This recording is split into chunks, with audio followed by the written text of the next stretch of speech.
Hello and welcome to Better Geology. I'm Andrew Dunning and I'm about to go through Oregon's longest lava tube, Lava River Cave, which is over 1 mile long front to back. This formed in a lava flow about 75 to 80,000 years old on the flanks of Newberry Volcano, a basaltic shield volcano which is the largest volcano in Oregon. These lava tubes are all over the place in this area, but this one is the largest and arguably the most fun. Let's go take a look inside and see what we can see.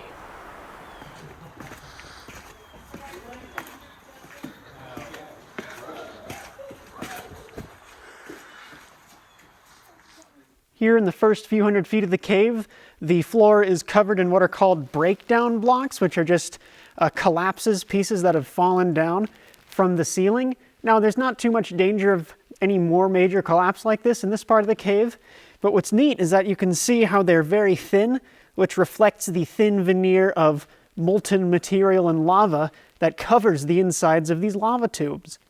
And so a lot of the breakdown blocks are made of these huge plates. This one's giant.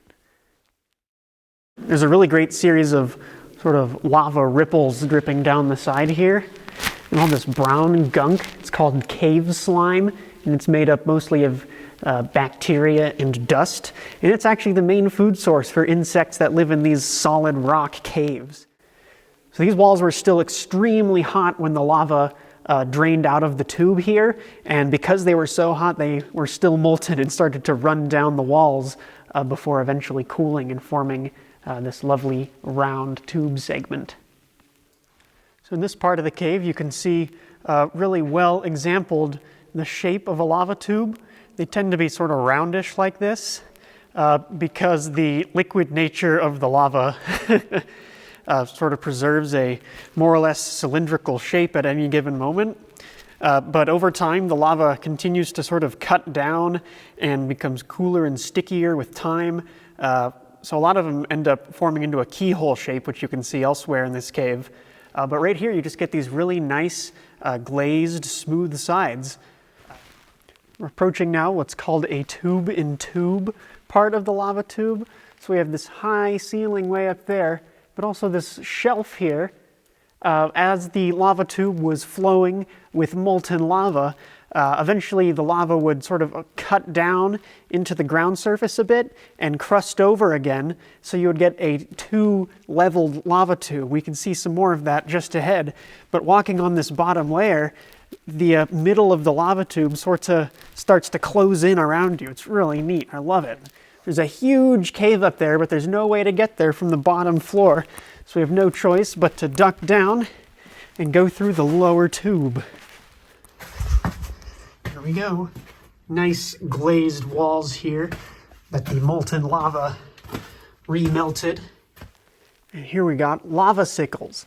The roof was still gooey and melty when the lava tube was active, so it formed these little mini lava stalagmites that we call lava sickles. They're also really fragile and delicate, so you gotta be careful when you find them. And don't bump your head.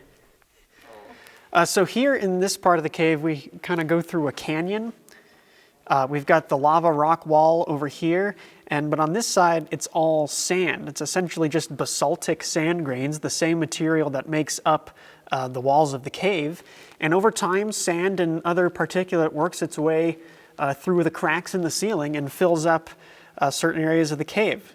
But right here, it's eroded out or been dug out for some reason, and now we get to see all the different layers in this little sand bank. It's pretty cool. This area is called the Sand Garden, and it is an example of extremely delicate sand formations that have been carved out by water dripping from the ceiling. Unfortunately, because they're so delicate, they've been heavily vandalized, and so they've been cordoned off by this fence. Be careful in caves, they cannot be repaired.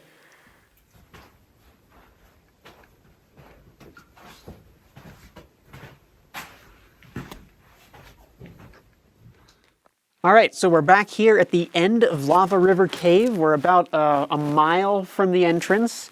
And this sign is here telling you to stop because the rest of the cave, it's about 300 feet long beyond here, is a crawlway that was dug out by people trying to extend the length of the cave. So it doesn't go very far and it's mostly crawling, and because it's just a little bit gross back there, they ask you not to proceed further to the end of the cave.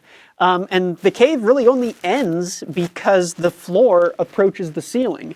So the lava tube slopes downhill, and over time it is just slowly filled up with sand and debris that is sort of percolated through the roof. And that plug of sand just gets high enough that it meets the roof and the cave is sealed. So no one knows what's beyond the sand. We can't get there. We're probably 100 or more feet below the surface here. And so there's really no way to tell what else lies beyond the end of the cave. Now it's time to head back out. Here we are back at the entrance after an awesome underground adventure.